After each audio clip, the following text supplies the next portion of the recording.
At the start of this season, many people thought this was the year that West Ham could go back down to the Championship, and David Moyes was the bookies' favourites to be the first manager sacked. They were given a tough run of matches to start the season off, and on the opening day when they lost 2-0 to Newcastle United, many people couldn't see a way back for them. But David Moyes and his West Ham team has turned it around incredibly since then. They've been threatening for a long while now to have a good season, push for a European position. They spent a lot of money, but maybe not in the right places.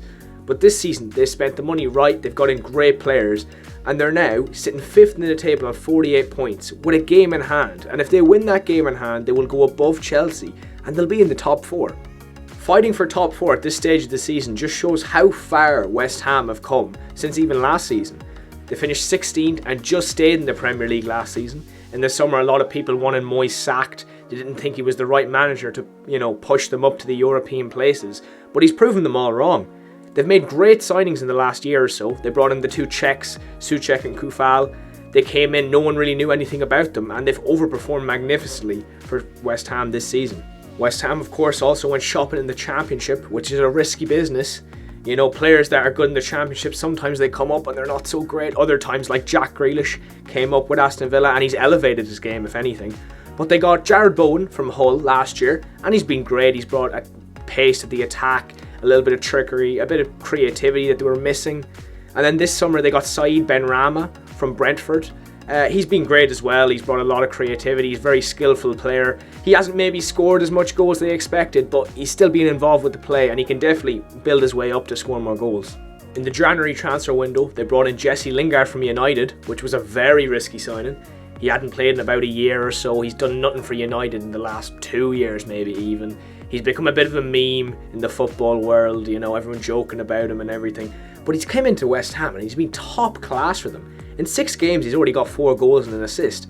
It's no coincidence, since West Ham have been signing good players that have come in and worked well, that they've been going up the table. For a lot of years there, West Ham were signing big name players who just didn't do a lot. Felipe Anderson for 40 million was a terrible signing in the end. Now he's off at Porto on loan. Sebastian Haller, he came in for 35 million. Now he's off at Ajax. Big name signings, it just didn't work out.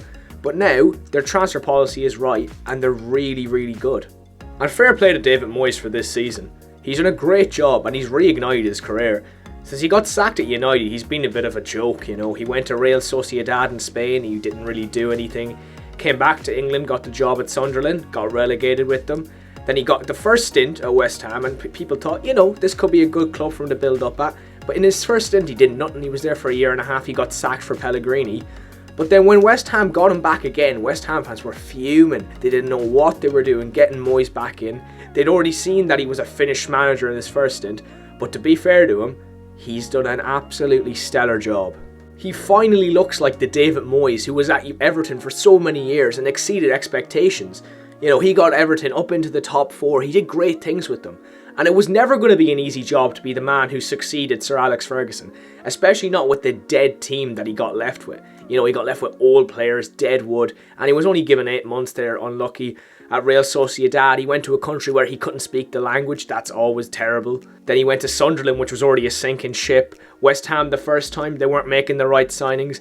And now, if you look back on it now, it's clear to see that none of the clubs were right at the time for David Moyes. But it's different this time at West Ham. He's got a club that revolves around him. He's got the signing he wants. He's got everything. He's got his staff. And it's a bit like the Everton project. And he can definitely bring them up to the top 4, just like he did with Everton. Now, let's talk a little bit about how West Ham have been playing this season. Every time I've watched them, they've sat back deep in their games, and their main weapon has been the counter-attack. It usually starts off with Rice at the centre. He grabs a ball, he sprays it out to either Benrahma or Bowen. They run down the line, put in a lot of crosses. This is what West Ham have mainly been doing this season. But their second biggest weapon has been set pieces. They've been absolutely great in them this season. They've scored 13 goals from set pieces, and Dawson has turned into prime Sergio Ramos from corners. It's incredible to see.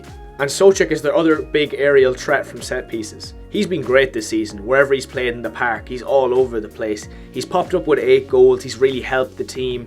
He's a real hard man in the middle. He loves a tackle, never pulls out from them. And he's exactly what David Moyes wants in there next to Declan Rice. Now, as an Irishman, this one pains me to say, but Declan Rice has been great this season. I think this season we've seen a lot more of Declan Rice's passing qualities and the way that he starts attacks.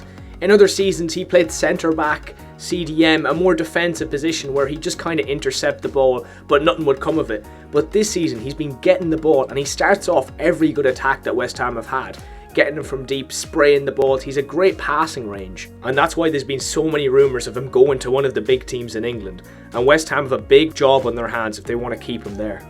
Another big reason West Ham are up there at the top of the table this season is because their defence has been rock solid. They brought in Craig Dawson from Watford, which was a big risk again, coming from a relegated team, but he's been great. He's scored a lot of goals as well. You put him next to Balbuena or Issa Diop, the two of them have been very solid.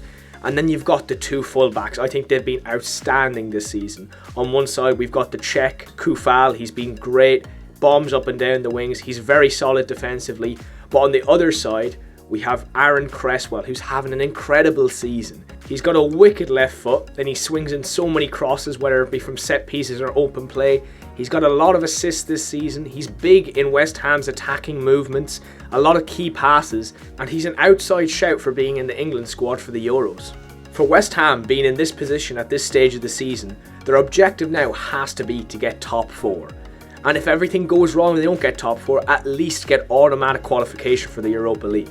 They do still have to play a lot of tough matches. They have to play United, Arsenal, Leicester, Chelsea.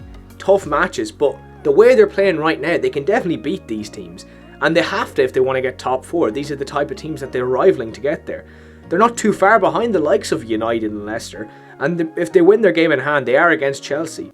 So there's big games coming up for West Ham, and this is where they show if they're ready to get to the top 4, or maybe it's just a good season they fall back down. The long-term goal for West Ham has to be consistency.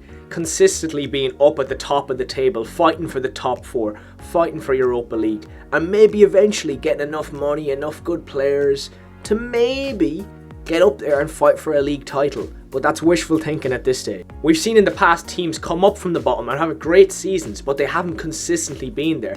The very next season they went right down back to the bottom and maybe even got relegated. If you remember Fulham from 2010, they somehow, I still don't know how, got to a Europa League final that year.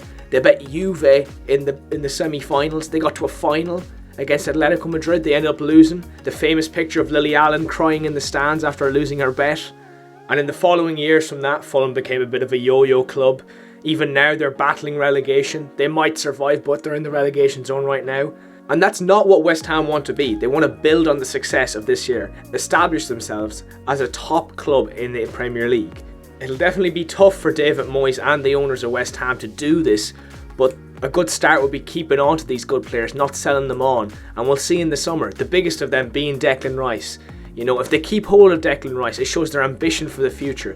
If they get rid of him, it's a bit of a, we'll take the money. But hopefully for West Ham fans, this isn't just a fluky year. So let me know in the comments, do you think that West Ham can get top 4 this year? And if they do, can they build on it and keep themselves up the top of the Premier League for years to come? If you enjoyed the video guys, make sure to like and subscribe. And I'll see you guys next time.